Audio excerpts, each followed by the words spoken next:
আসসালামু আলাইকুম। আমাদের মেহের আফরোজ শাওন আপার ক্যারা উঠেছে। ক্যারা ক্যারা বুঝেন? যৌবনে 60 বছরের এক ব্যাটারে জমি জায়গার লোভে বিয়ে করলে ক্যারা তো থাকবেই। সেই ক্যারাই তিনার এখন উঠেছে। এক নম্বর কথা বলে নি, আপনাদের অনেকের আবার অনেকেই বলে থাকেন কার কার কার নাকি কি ওই যে ক্রাশ ট্রাশ বলে না, কি কি বলে যেন, এর অনেকের নাকি ক্রাশ আছে। তো এই বেটিরে আমি সরাসরি দেখছিলাম হুমায়ুন আহমেদ মারা যাওয়ার পরে এক সাক্ষাৎকার আনতে যায়। তো যাওয়ার পরে দেখা তো আমি সারাদিন টিভিতে দেখলাম কারিনা এখন যায় দেই জরিনা, বুঝছেন? এই হলো অবস্থা। তো সরাসরি যারা দেখেছেন ওনাকে, তারা এই ক্রাশ খাওয়া লোকজনের একটু বুঝায়েন। আর এর চেয়ে বেশি বললাম না। আল্লাহ সবাইকে সুন্দর করে বানিয়েছেন, আলহামদুলিল্লাহ। সমস্যাটা যেই কারণে ওনাকে নিয়ে আমি অনেক সময় অনেককে ব্যক্তিগতভাবে আক্রমণ করি।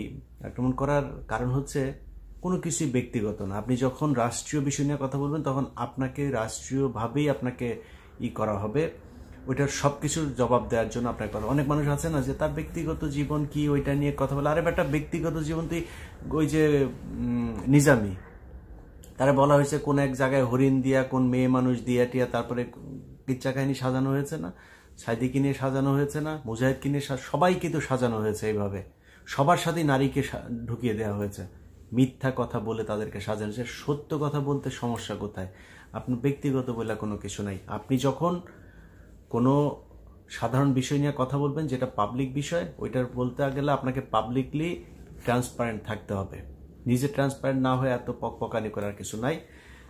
ওনার সব শেষ একটা পোস্ট নিয়ে আপনাদেরকে কথা বলার জন্য আসি। গত কয়দিন ধরে উনি খুবই উত্তেজিত, ক্যারা খুব বেশি উঠেছে। তো সরাসরি যাওয়ার পরে দেখার পরে তো আর কেউ কেউ ক্যারা ক্যারা মজাইতে পারে না। ওই সোশ্যাল মিডিয়ার ছবিটা দেখায় একটু ক্যারা মজায় আর কি।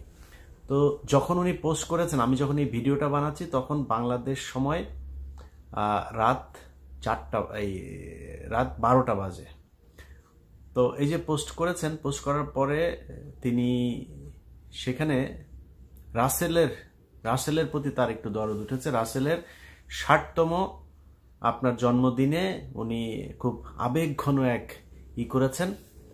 তো 60 বছরের মানুষের প্রতি কিন্তু আবার শাওন আপার একটা আলাদা ধরনের একটা আকর্ষণ আছে, এটা আপনারা জানেন সবাই। হ্যাঁ, তো সেই আকর্ষণটা যদিও জানি না আসল আকর্ষণ নাকি জমি জায়গার জন্য আকর্ষণ, সেটা বলা মুশকিল। আমার মনে হয় জমি জায়গার জন্য আকর্ষণ। কারণ হুমায়ুন আহমেদ যখন মারা যাওয়ার সময় শাওন আপা মাজার ভাইয়ের সাথে যায় হোটেলে ছিলেন। হ্যাঁ, নিউ ইয়র্কে এসে হোটেলে ছিলেন মাজার ভাইয়ের সাথে উনি। আর ভদ্রলোক অসহায়ের মতো শেষ দিনগুলো পার করেছেন। তো আমার ধারণা হুমায়ুন আহমেদের জীবনের যে পাপ ছিল, সেই পাপের প্রায়শ্চিত্ত হয়েছে এই বদমাইশ মহিলাকে দেয়া। শেষ বয়সে এসে উনি মিডিয়ার সামনে দেখিয়েছেন নানান ধরনের কান্নাকাটি করে, তারপরে অভিনয় তো পারেন, অভিনয় করে দেখিয়েছেন যে হুমায়ুন আহমেদের প্রতি তার বিশাল ভালোবাসা। তারপর অনেকে মনে করতে পারেন যে হুমায়ুন আহমেদের পরে উনি এখনো বিয়ে করেন নাই, তাহলে বোধহয় আসলেই ভালোবাসতেন। আরে বেটা, বিয়ে করবে কে? যে বিয়ে করলে তো সামনে যায় দেখবে, দেখলেই তো বুঝবে যে কারিনা না জরিনা। বিয়ে তো কেউ করে না, এই কারণে উনি বিয়ে করেন। আপনার মনে করেন না ভালোবাসা থেকে বিয়ে করেন। যারা খায় মাগনা খায়, মাগনা খাইতে তো ধরেন দেখতে কেমন হইলো এটা সমস্যা না, এইভাবেই খাচ্ছেন ওনাকে। আর টাকা পয়সা কিছু আছে, সুগার মাম্মি হয়ে এখন তো সুগার নানি হওয়ার বয়স হয়ে গেছে। তো এই সুগার নানি এখন ধরেন করে এই পোলাপান নিয়ে টিয়া টাকা পয়সা দিয়ে হয়তো পয়সা তো কামিয়েছেন। হুমায়ুন আহমেদের সব তো দখল করেছেন অর্ধেক অর্ধেক ভাগ নিয়ে। যাক, উনি সেখানে এইসব নিয়ে আলাপগুলো কেন আসলো সেই কারণটা আপনাদেরকে বলি। তার সেই ফেসবুকের পোস্টে গোলাম সারোয়ার অনিক নামে এক ভাই একটা কমেন্ট করেছেন। কমেন্টে তিনি লিখেছেন যে সাদে হেলিকপ্টার থেকে গুলি খাওয়া রিয়ার ব্যাপারেও আপনার এমন পোস্ট চাই। অর্থাৎ ওই ভদ্রলোক যেটা বুঝাতে চেয়েছেন যে তিনি এই যে রাসেলের যে আবেগঘন এই শাওনের নিচতলা আপনার ভিজে যাওয়ার যেই পোস্ট তিনি করেছেন, সেই পোস্ট অনুযায়ী যেই আবেগ দেখিয়েছেন, ওই রিয়ার ব্যাপারেও তিনি সেই আবেগটা দেখাতেছে। অর্থাৎ রিয়া নামে যে ছোট্ট বাচ্চাটাকে র্যাপ গুলি করে মেরেছে সেটা নিয়ে। সেইখানে শাওন সাথে সাথে সেটা রিপ্লাই দিয়েছেন যে বলেছেন যে এখানে আপনার চাওয়া পূরণ করার দায়িত্ব নিয়ে আমি বসি নাই, আপনি অপরিচিত একজন হয়ে অন্যের পোস্টে এসে পকর পকর করা বন্ধ করে দেন। ধন্যবাদ। তো আপনি তো নিজের পাবলিক ফিগার মনে করেন, তো আপনি পাবলিক ফিগার, আপনি একজন সেলিব্রিটি, আপনার মতো সেলিব্রিটি হুমায়ুন আহমেদের কাছে নিচতলা ভাড়া দিয়ে তারপরে এক সেলিব্রিটি হয়েছেন। আপনার মতো সেলিব্রিটিরা আর কোথাও কেউ জায়গা দেয় না। আপনার মতো এরকম একজন বিখ্যাত সেলিব্রিটি যখন পোস্ট করবেন, পাবলিক তো আইসা তারপরে আপনাকে কমেন্ট করবে, তাই না? আমাদের পোস্টে কমেন্ট করে না, কমেন্ট করলে আপনাকে হয় জবাব দিতে হবে, না আপনি তারে বকা দেন, যেটা দেন সেটা দেন, কোনো সমস্যা নাই। আপনি বললেন যে এখানে এসে করার আপনি কে, মানে ওনাকে আপনি অন্যের পোস্টে পকর পকর করা বন্ধ করেন। পকর পকর করা বন্ধ করবে মানে কি? কিসের জন্য পকর পকর? আপনি পোস্ট করেছেন, পোস্টের জবাব দিবে না? সেটাই দিয়েছে। যাই হোক, এই হচ্ছে গিয়ে তার পোস্টে। এরপরে তিনি বলেছেন, উইসেল আবার কিছু কথা বলেছেন, সেটার আবার তিনি জবাব দিচ্ছেন। এই জবাবের মাঝখানে মজার বিষয় হলো, পোস্টটা যদি আমি গোয়েন্দা সংস্থাকে বলবো যে এই পোস্টটা আপনারা দেখবেন, এখানে অনেক এই শেখ মুজিবের সাথে এই মমতাজের আকাম কুকাম করার মাধ্যমে পয়দা হওয়া কিছু বিজম্মাও এই পোস্টের মধ্যে আছে।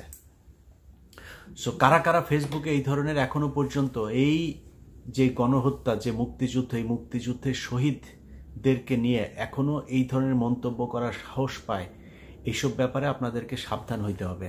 আপনি এখন বলতে পারেন যে ভাই আপনি তো ফেসবুকে কে কি লিখবে না লিখবে সেটার জন্য তো আপনি এটা এইভাবে বলতে পারেন না। ফেসবুকে কে কি লিখবে না লিখবে এটা আওয়ামী লীগ শিখিয়ে দিয়ে গেছে। এই শাওনদের, এই 60 বছরের বুড়া চাচার আপনার বউ যে শাওন, এই শাওন বান্ধবীর বাপের সাথে আকাম কুকাম করে তারপরে লটর বটর বাঁধায় বিয়ে করা মাল এখন আইসা আপনাদের চেতনা শিখায়। এই চেতনা যাদের প্রতি ছিল তার সে আওয়ামী লীগ সরকার শিখিয়ে গিয়েছে যে তারেক রহমানের বক্তব্য বাংলাদেশে চালানো যাবে না, কোনো মিডিয়া চালায় নাই, এরকম না যে মিডিয়া চালিয়েছে। তারপরে আলেমদের, জামাত ইসলামের নিউজ তারা ছাপায় নাই। জামাত ইসলাম যেখানে মিটিং করেছে সেটাকে বলা হয়েছে নাশকতার জন্য নাকি তারা মিটিং করছে। এটা সেই বাংলাদেশ। জামাত ইসলাম সরাসরি ফেসবুকে কোনো পোস্ট করতে পারে নাই, গোপনে গোপনে বিভিন্ন জায়গা থেকে, বাঁশের কেল্লা সহ বিভিন্ন গোপন জায়গা থেকে তাদেরকে কাজ করতে হয়েছে। তারা ওপেনে বসে থেকে তারপরে এইভাবে সরকারের বিরুদ্ধে, একটা বিপ্লবী সরকারের বিরুদ্ধে রাষ্ট্রদ্রোহী কার্যক্রম ফেসবুকে চালিয়ে যাচ্ছে। এই শাওনদের মতো কিছু মাল আছে যারা টাকার মাধ্যমে সবকিছু করতে পারে। এই ধরনের মালগুলোকে আওয়ামী লীগ এখন টাকা পয়সা দিয়ে কাজে লাগাচ্ছে। এটা সিরিয়াসলি নিতে হবে। আমি মনে করি জনাব আসিফ নজরুল আপনাকে এটার পদক্ষেপটা নেওয়া উচিত। কারণ কয়েকদিন আগে তিনি পোস্ট করেছেন যে আপনার দিকে কোন এক মেয়ে আপনাকে একটা নিয়ে কমেন্ট করেছে, তাকে বলেছে আমার জামাইয়ের দিকে তাকাইলে করে ফেলবো।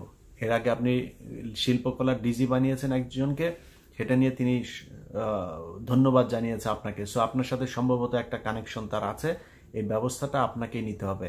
এবং আমি মনে করি আইন শৃঙ্খলা বাহিনীর উচিত যেই পোস্ট, এই পোস্টের মধ্যে যেই শহীদ একজন রিয়াকে নিয়ে যেই মন্তব্য করা হয়েছে, এখানে কারা কারা কমেন্ট করেছে এবং পোস্টকারী সবাইকে গ্রেপ্তার করা উচিত। আমার মনে হয় বাংলাদেশের মানুষ যারা একটা বিপ্লবের মধ্য দিয়ে যাচ্ছেন, তাদের সবাইকে যার যার জায়গা থেকে, শুধু পুলিশ না, যার যার জায়গা থেকে, সেটা হইতে পারে কালকে জামাত, শিবির, বিএনপি, তারপরে ছাত্ররা আছে না, তারা ওনার বাসায় গিয়ে একটু দেখা করে আসতে পারেন। আল্লাহ হাফেজ।